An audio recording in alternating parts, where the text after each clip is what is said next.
When did the karma catch a nice on camera, evil off camera person instantly? Story 1. My old boss, Dan, was the king of being nice on camera, demon off camera. Anytime corporate scheduled a Zoom town hall, he'd flip a switch. Suddenly, he cared deeply about mental health, work-life balance, and psychological safety. Off camera, he'd scream at people for taking lunch, send 11 p.m. urgent messages, and tell us if we didn't like it, there's the door. The company announced they were launching a new Speak Up, We're Listening initiative. Anonymous survey, HR listening tour, the whole thing. Dan loved it. On the next All Hands, he volunteered our team to be pilot champions, turned his ring light up to max, smoothed his hair, and opened the meeting with, "I just want my team to know you can say anything here. We don't retaliate, we grow." My coworker DM'd me, "Is he glitching or rebranding?" Here's where karma tripped over its own feet to get to him.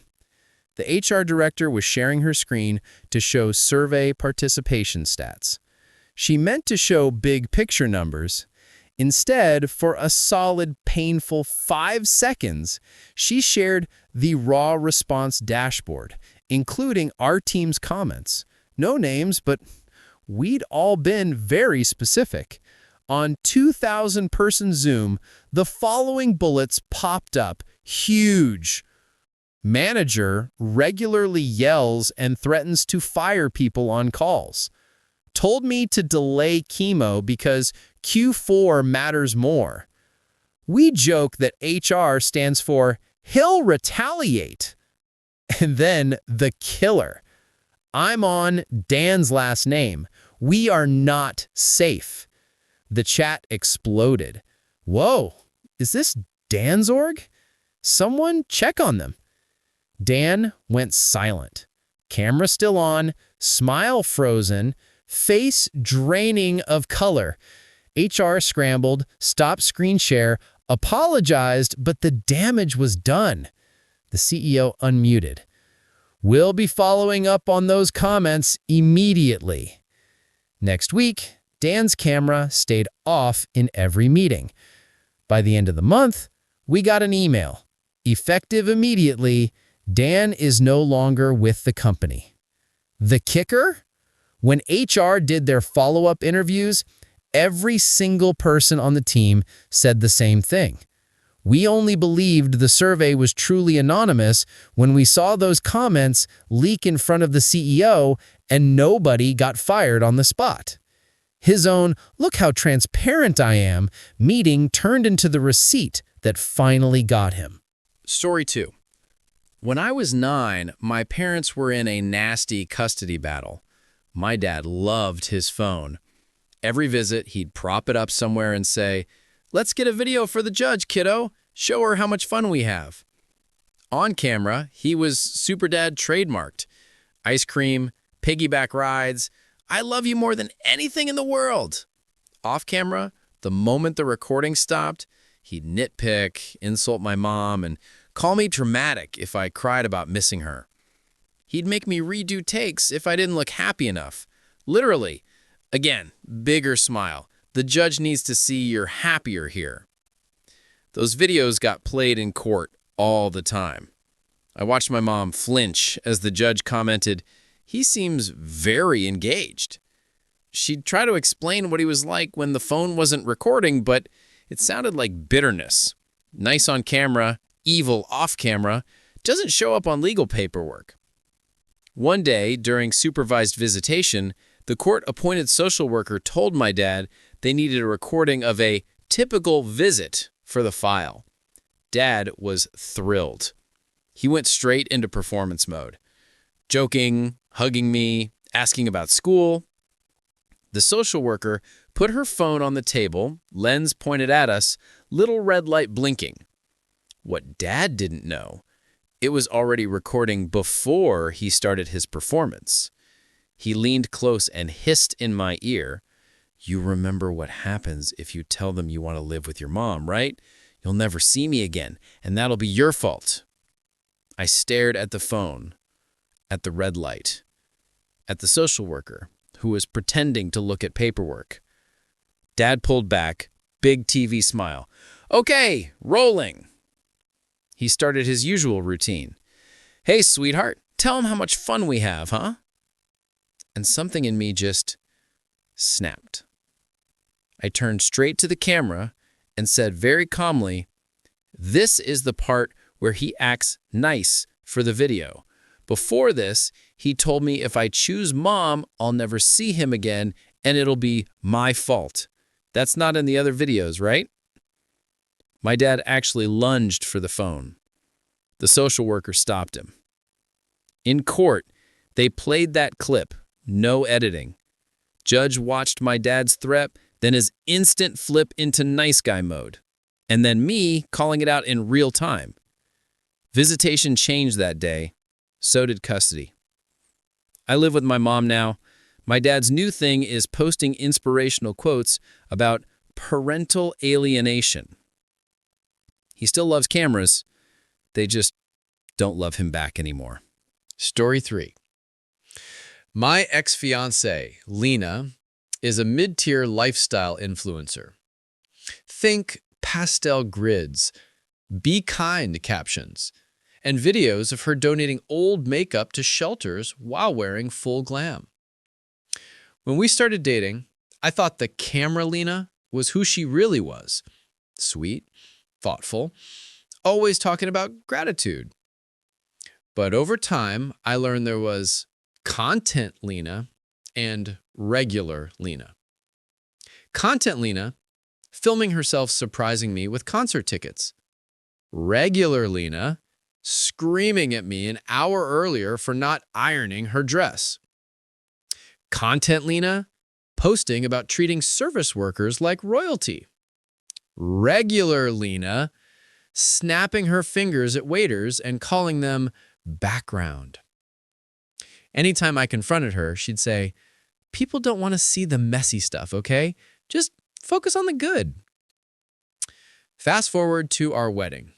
She already negotiated a brand deal around it. There were vendor tags, a custom hashtag, a videographer, the works. Her one non-negotiable was a love story slideshow before our vows, projected huge for all our guests and obviously recorded for her YouTube channel. Her brother Mark was in charge of it. She kept telling him, nothing unflattering, okay? This is going to be content. We line up for the ceremony. I'm nervous, but ready. The venue dims the lights. The projector flickers on. First slide, baby pictures. Cute. Second slide, our first vacation. Cute. Third slide, a horizontal phone video. No caption. It's Lena in our kitchen, thinking the camera's off. She's on the phone with her bridesmaid saying, of course I don't love him. He's stable. The audience will eat it up. You think brands want to see me dating some hot DJ? They want boring husband energy. The room went dead silent. On screen, you hear me coming in the door and saying, hey babe, need help with anything? She mutes the phone and groans, here we go, the content husband is home. Lights were still down, but I could see people turning to look at her, at me, at her parents. Mark stepped to the mic, voice shaking. I told you, if you kept treating people like props, I'd stop helping you. Lena shrieked his name, but the damage was done. Her sponsors, sitting in the second row, looked like they'd swallowed grenades. The officiant quietly asked if we wanted a moment. I said, loud enough for the mic to pick up, no need. The vows were clearly already written for the algorithm, not for me. I walked out. A few guests followed. Someone caught it all on their phone. Lena tried to spin it online later, of course, edited, cut up versions, but the original video, the unfiltered, nice on-camera, evil off-camera moment, that got uploaded by one of our guests. It has more views than anything she's ever posted. Story 4. Our HOA president, Rick, loves Facebook. He runs the community group like he's the mayor of a tiny beige town. On mine, he's Mr. Rogers.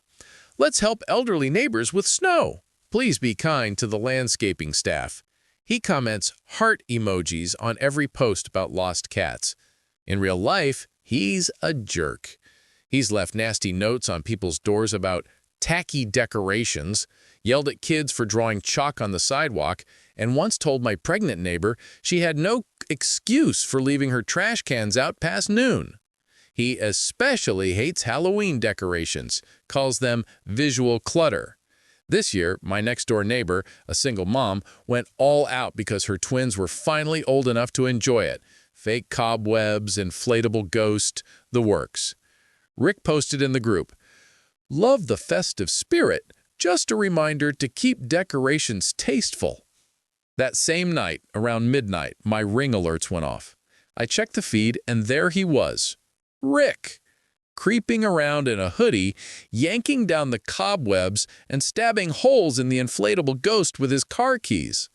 He muttered, "Let's see what the HOA has to say about this trash tomorrow." Here's the thing. I wasn't the only one with a doorbell camera. Next morning, my neighbor finds the destroyed decorations and posts a sad photo in the Facebook group. "Kids are heartbroken, not sure who did this." Rick comments instantly, "So sorry this happened. We'll review footage and take this very seriously." Our group chat, the one without him in it, lit up. Turns out 5 different houses caught him on their cameras, each from a different angle: hoodie, keys, face. One of the guys in the chat, who's usually pretty quiet, just wrote, "Post 'em." We made a little compilation video. No music, no editing. Just timestamp, house angle, Rick committing petty vandalism like a Scooby-Doo villain. We uploaded it to the same HOA group with the caption, "Footage review completed." Silence for about 3 minutes. Then, "Is that our HOA president? Did he seriously stab a ghost? So much for tasteful decorations, haha." Rick tried to say the video was edited. Someone replied with the raw, uncut clip from their camera. Then another, then another. By the end of the week, a petition to remove him as HOA president had tripled the signatures needed. The local cop who lives in the neighborhood stopped by for a chat about vandalism and trespassing. Rick deleted his Facebook account. The inflatable ghost got replaced with a new one. It's bigger, and it holds a sign that says, "Smile, you're on camera." Story 5. My friend Eli died of cancer last year. He didn't have kids, but he had a niece, Hannah, who suddenly became very attentive when his diagnosis got bad. On Instagram, she posted long captions about cherishing every moment with my sweet uncle. Beautiful photos, curated hospital selfies, soft lighting. Off camera, she'd roll her eyes when he asked for water. One nurse told me she'd heard Hannah whisper, "I cannot wait for this to be over," then immediately turn around and kiss his forehead for a boomerang. Eli saw it. He was tired, but not stupid. One night, after she left, he told me, "I know she's here for the inheritance, not me. I just don't have the energy to fight right now." He asked his lawyer to come to the hospice. They talked for an hour behind closed doors. When the lawyer left, he winked at me and said, "Trust the process." Fast forward to the funeral. Very small, very sad. After the burial, the immediate family and a few close friends went back to Eli's house for the will reading. Hannah arrived in full funeral glam. Black dress, dramatic veil, red-rimmed eyes that somehow never smudged her mascara. She even set up her phone in the corner to remember this moment with family. The lawyer started reading. Standard stuff. Debts paid, some donations, personal items to specific friends. You could see Hannah getting impatient. Then the lawyer said, "At this point, Eli requested that we play a short video." He pulled out a laptop, hooked it to the TV. There was Eli, on screen, in his hospital bed, but very clearly lucid. He smiled, waved weakly. "If you're seeing this, I'm finally rid of this stupid body," he said. "Hi, everyone." He went on to thank people, his best friend, his nurse, his estranged brother. Then he sighed. Now, about the inheritance. You could feel the air tighten. "Hannah," he said, looking straight into the camera, "you're probably filming yourself right now, posting about how much you loved me." Her face went white. Nobody had mentioned the phone in the corner to him. This was recorded weeks earlier. "I've seen the way you treat people when the camera's off. I saw you mock the nurses, complain about how draggy I was for content, and ask my doctor, and I quote, 'Is there any way we can know the timeline so I can plan a trip?'" Her mom whispered her name, horrified. "So, in my will, I'm leaving you something appropriate." The lawyer hit a button. The video cut to shaky footage from a hidden nanny cam in Eli's living room. Date stamp from a month back. Hannah, alone, walking through his house, quietly opening drawers, taking photos of jewelry and paperwork, whispering, "This will look so good in my new condo." When the video cut back to Eli, he said, "I showed this to my lawyer the day after. That's when I changed everything." He smiled, small but satisfied. "My estate goes to the people who cared about me when there was no audience. The hospice nurse fund, the local library, and my friend who sat with me when I couldn't sleep. Hi, Sam." Everyone turned to me. I was ugly crying. "As for you, Hannah, I leave you my ring light and tripod. Since you love performing so much, I hope the next time you turned him on, you remember that the camera isn't the only thing that sees you." The room was dead silent. Then the lawyer, voice perfectly neutral, said, "And that concludes the will." Hannah grabbed her phone, ended the recording without saying a word, and walked out. She didn't post a single thing about Eli after that. Story 6. I was dating a small-time streamer, Jay. He wasn't huge, but he had a loyal chat that called him wholesome boyfriend goals. He loved those couple streams. "Chat, look at my girl bringing snacks while I grind ranked," he'd say, wrapping an arm around me. The clips did well on TikTok. Comments were all, "If he wanted to, he would." Off camera, he was different. Passive-aggressive, controlling, always making comments like, "Wear the blue top, it gets more subs," or "Don't talk too much on stream, people are here for me." I started getting DMs from a girl named Elle. She sent screenshots of Jay flirting, but nothing explicit. When I confronted him, he laughed it off. "They're parasocial, babe. They read into everything. I'm performing." I wanted to believe him. That night, he scheduled a drunk Mario Party with the girlfriend stream. It was supposed to be fun, so I shoved the discomfort down. We streamed for hours. He was in full nice guy mode, telling chat how he respects women, calling me his queen, all that. At the end, he did his usual. "All right, guys, I'm going to end stream here. Love you all." He hit what I thought was the end button. The little live icon disappeared on the OBS preview monitor, but he'd only killed the preview, not the actual broadcast. Chat was still rolling. I didn't know that part yet. He tossed his headset off and immediately sighed. "Acting is exhausting. You were so low energy tonight, it killed donos." I blinked at him. I thought we were just hanging out. He scoffed, grabbed his phone. "Whatever. Let me check if Elle was in chat. She tips big when I flirt." My stomach dropped. "You told me she was just parasocial." He smirked. "She is. That's what makes it free money." Then, because Karma has a sense of timing, his monitor pinged with a loud Discord notification, and an overlay popped up on stream. His mod had added him in the server. "Bro, you're still live?" We both froze. Then the Twitch chat, which he had minimized, started flooding back onto the screen. "Yo? Free money? You talking about L? This is so gross! Clip! Clip! Clip! Clip! Clip!" He scrambled to actually end the stream. Too late. Clips were already flying. His biggest mod DM'd me a link to one with the caption, "You okay? Because this is who he is when he thinks no one's watching." Jay lost half his subs in a week. L chargebacked all her donations and posted her own chat logs. Me? I changed my username and started streaming Stardew Solo. Every once in a while, someone comes into my chat and jokes, "At least we know you check if the stream is really off." And I do. Every single time. Story 7.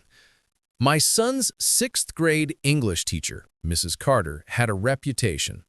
On the school's website, there were videos of her laughing with kids, doing silly voices while reading, all very Dead Poets Society but Pinterest. At conferences, she'd tell us, "Your kids mean the world to me. I treat them like my own." My son, normally chatterbox-level talkative, went quiet this year. Headaches, stomach aches, begging to stay home. When I pressed, he would just say, "Mrs. Carter doesn't like me." I assumed he felt picked on.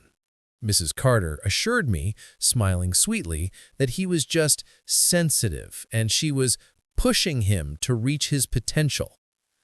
Then, one day, a mom dropped a bomb in the parents' WhatsApp group.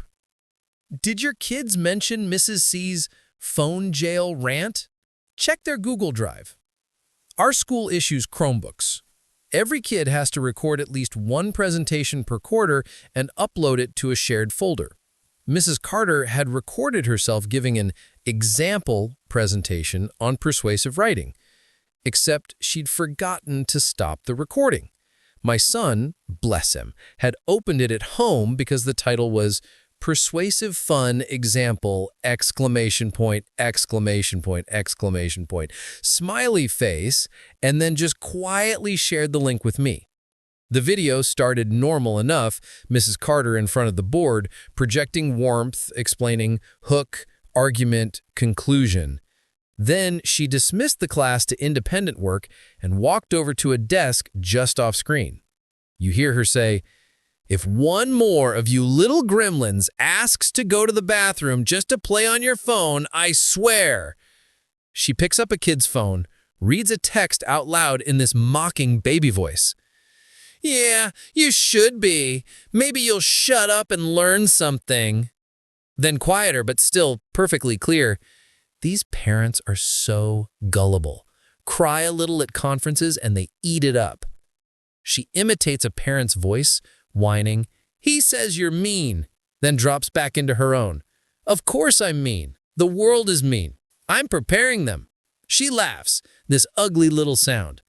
"As long as I do this smiley Instagram posts, admin will never look too hard." I sent the video to the group. Within minutes, everyone was replying, "Is this real? That's my kid's desk. She calls them gremlins?" One dad forwarded it to the principal, another to the superintendent. The next week, there was a special school board reading. Parents packed the room. Mrs. Carter did her usual act at first, teary-eyed, talking about selectively edited videos and a lapse in judgment. Then the tech director, in the flattest voice I've ever heard, said, "The file in question is stored on the district's server. Metadata shows it is unedited. Here is the full recording." They played it on the projector, the whole cruel monologue, no cuts. My son squeezed my hand so tight it hurt. When it ended, there was silence. Then a little voice from the back, one of her students, piped up. "That's how she always talks when your backs are turned." Mrs. Carter opened her mouth, but the board president was already speaking. "Effective immediately, Mrs. Carter is placed on administrative leave pending termination." My son looked up at me as we walked out and said, "Do you think she'll make a video about this for Instagram?" For the first time all year, he smiled. Story 8. I run sound at a mid-sized church. I'm not especially religious. I just like audio gear and they pay decently for Sunday mornings and events. Our associate pastor, Pastor Joel, is the social media golden boy. Every sermon has a clippable moment. They cut them into vertical videos with subtitles and soft music, him hugging people, praying for the broken, talking about loving the least of these. Off camera, he treated volunteers like trash, snapping his fingers, calling late teams on the media team idiots, lecturing us about servant hearts when we asked for actual schedules. I'd heard him talk down to the janitor once. Quote, "If you wanted respect, you should have stayed in school." Still, nobody believed me when I hinted at it. He's so kind online. One Sunday, we had a big Serve the City launch. Local news was there. The sanctuary was packed. Joel had this whole emotional thing planned about how the church would be a hospital for the hurting. He wore a wireless lapel mic that connected to our board and the live stream. Standard. I'm at the sound booth watching levels. We finished the last worship song, lights dim. Joel's waiting in the wings, mic pack on. The worship pastor, a gentle, older guy named Mark, whispers something like, "Hey, quick reminder, can you acknowledge the nursery volunteers this time? They've been asking." Joel, thinking no one but Mark could hear, and that his mic was muted, snaps, "I don't have time to thank every unpaid babysitter, Mark. The camera doesn't care about people who aren't on stage." Mark looks stunned. "They're exhausted, Joel." Joel scoffs. "They can watch the replay if they need my validation so badly. Jesus." He says Jesus like a swear. Then, louder, "Move. I need my good side when I walk out." Then he strides onto the stage, face transformed into pure compassion. And 800 people heard the whole lead-up, because I hadn't muted his channel yet. On the big screens, our caption volunteer had already typed, "Pastor Joel, Serve the City, launch." The audio, unfortunately for him, was about unpaid babysitters and the camera doesn't care about people who aren't on stage. For 2 full seconds, the congregation sat there, staring at him while his own words echoed through the sound system. I watched people's faces change in real time. He froze, realizing. Looked back at the booth like I had betrayed him. I just held up both hands, palms out. His mic light was clearly on. The senior pastor, to his credit, walked up, took Joel's mic and said into it, "Sometimes God answers prayers for truth faster than we expect." The rest of the Serve the City service turned into a completely different kind of sermon about humility, repentance, and how platforms can rot character. Joel resigned for personal reasons within the month. The media team quietly stopped posting the backlog of wholesome clips. We did, however, keep one still frame from that day. It hangs in the sound booth now. Joel frozen mid-step, eyes wide, with the caption from the live stream accidentally perfectly timed underneath. The camera doesn't care about people who aren't on stage. Every volunteer who sees it knows. We do. Story 9. There's a woman in my town, Kara, who runs a small animal rescue. On Facebook, she's Rescue Angel. Constant selfies with puppies, tearful videos about fighting for the voiceless. Local news loves her. I started volunteering after we adopted a cat from her. I figured anyone who cares this much must be good. Day 1, off camera, was a shock. She screamed at volunteers for moving the wrong crate, fed the photo op animals first and left the others with stale kibble, rolled her eyes when people surrendered older dogs. Ugly doesn't get donations. The dogs were confined in 2 small pens because bigger runs don't photograph as well. She rationed air conditioning because electric bills don't make good posts. I lasted 2 weeks before I started quietly documenting dates, conditions, photos. I debated reporting her, but she was so beloved, I was afraid it'd get buried as drama. Then, the local TV station decided to do a big Heroes in the Community piece on her. She was ecstatic. She deep cleaned the front lobby and the one room the cameras would see. Told us, keep the back closed, it freaks people out. We want happy tales, okay? The news crew came. The main camera guy followed her around as she wept on cue, cuddled a puppy, talked about every dollar goes to these babies. But the intern, a kid maybe 19, had a second handheld, getting B-roll. Doors, hallways, dogs in kennels. He was quiet, ignored, practically invisible. He wandered into the back. I watched him do it, and my heart started pounding. He filmed the pens with overflowing poop, the dogs with pressure sores, the water bowls with algae, the quarantine room that was just a closet with a fan. He knelt to pet an old pit mix, reading the name tag. Been here 481 days.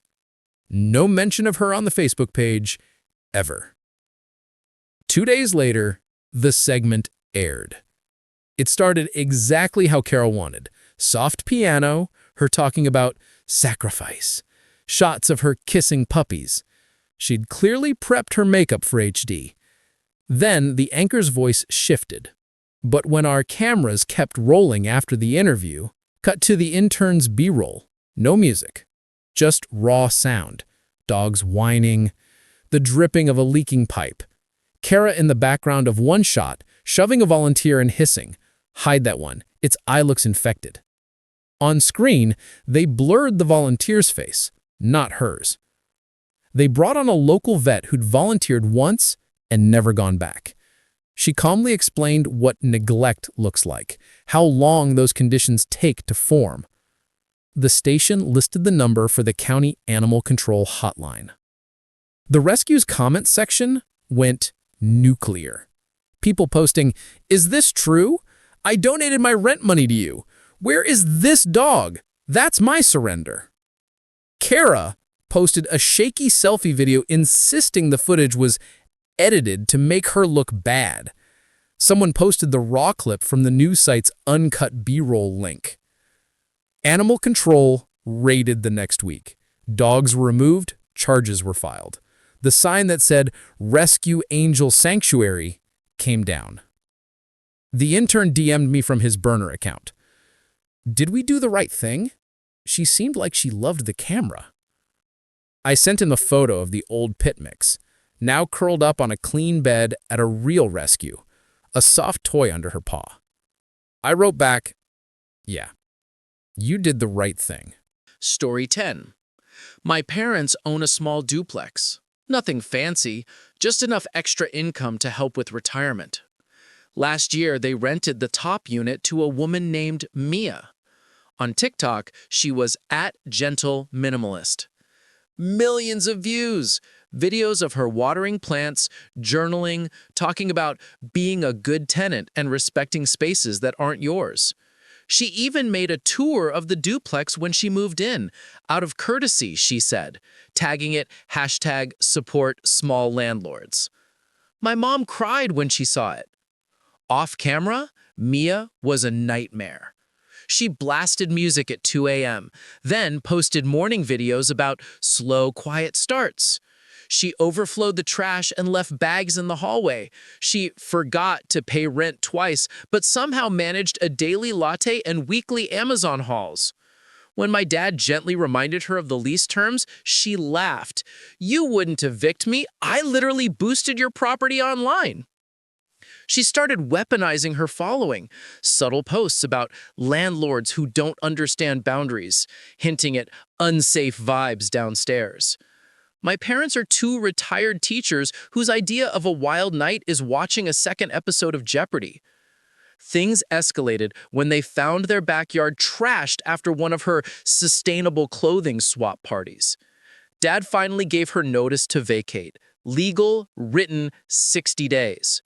Mia went nuclear. She filmed herself crying in her car, parked out front, telling her followers she was being illegally evicted by boomers who hate young people. She tagged our city, tagged tenant rights organizations. Comments flooded in. Sue them, out them by name, film everything. She did, but so did we.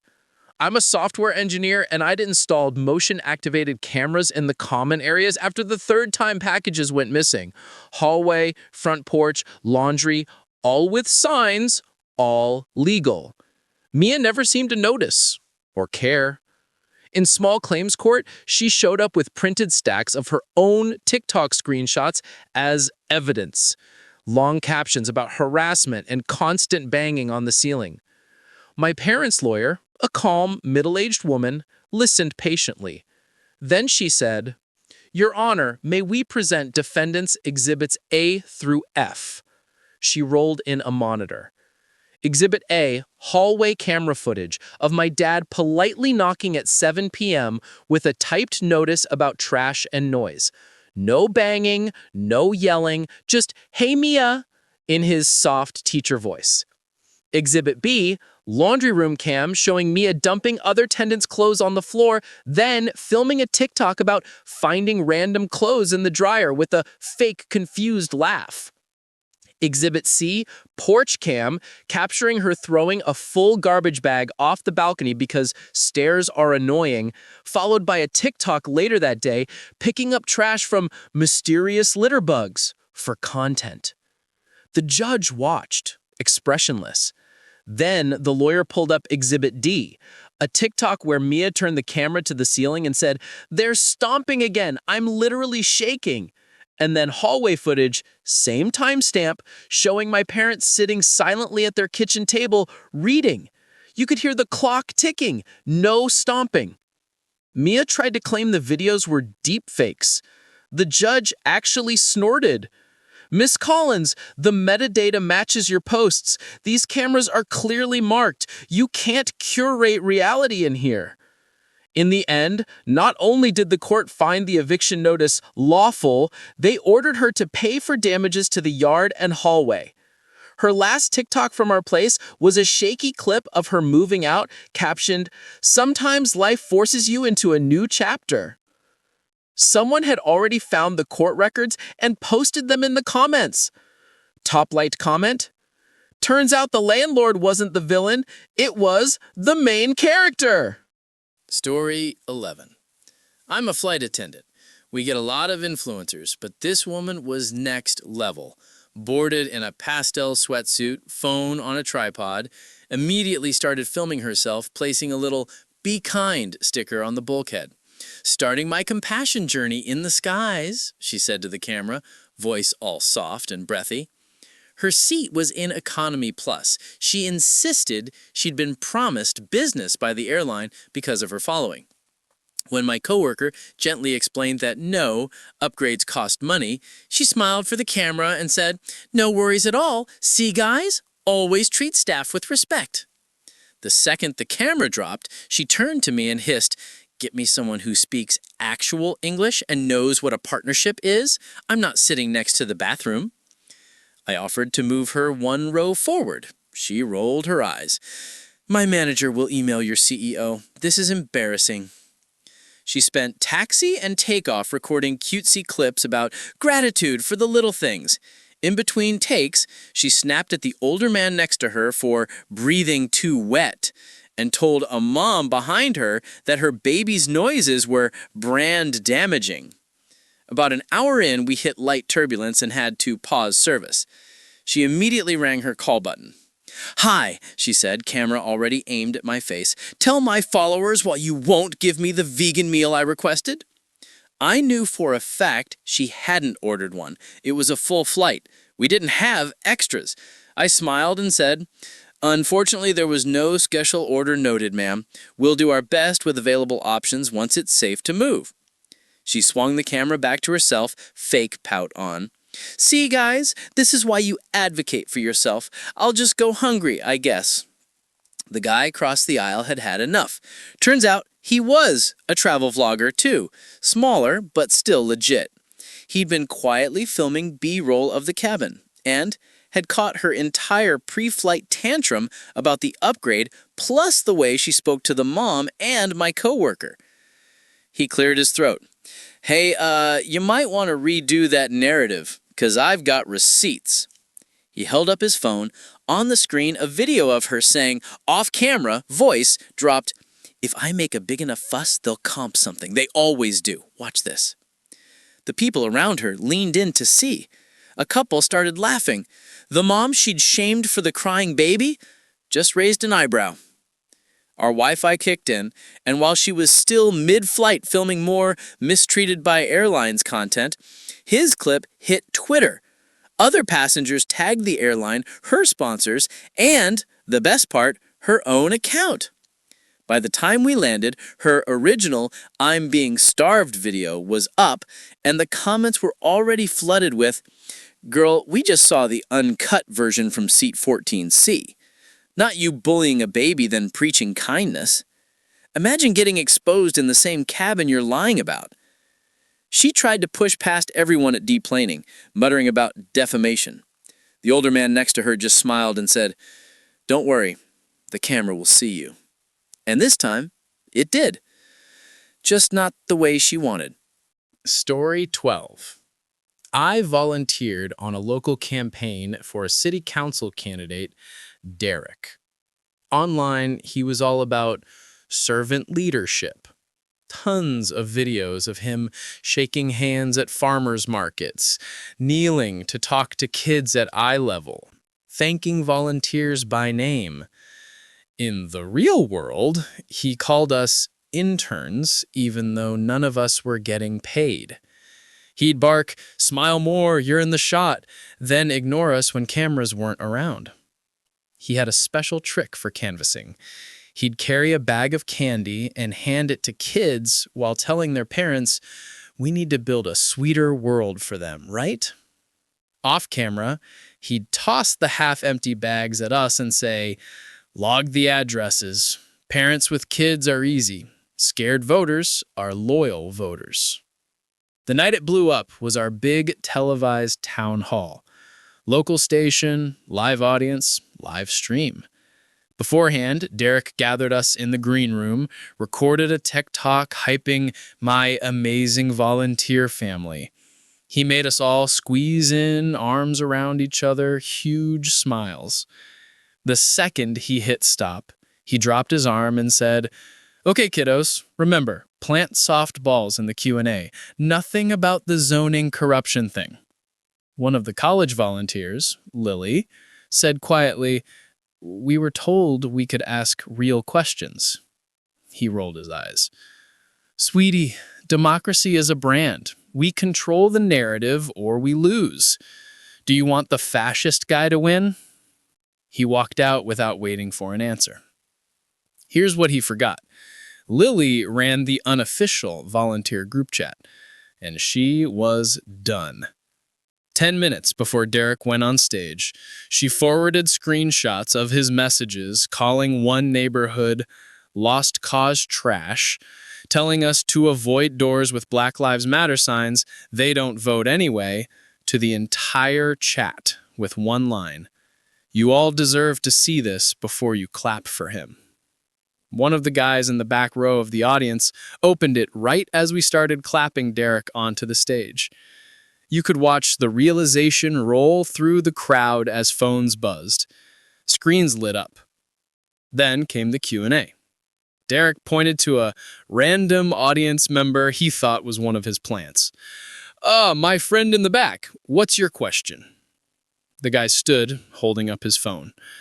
"Yeah, I was gonna ask about public transportation, but now I'm wondering why you texted your volunteers to, quote, avoid the apartments by the rail line. It's just attics and noise complaints." The moderator blinked. "Do you have those messages?" Half the room raised their phones, Lily included. The camera operator zoomed out. You could see the screens everywhere, his own words glowing in the darkened auditorium. Derek tried to laugh it off as taken out of context.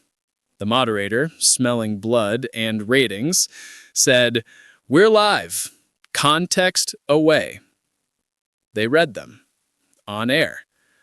By the time the segment ended, Derek's campaign Instagram, the one full of listening to your stories reels, had comments disabled. His comms director was crying in the hallway.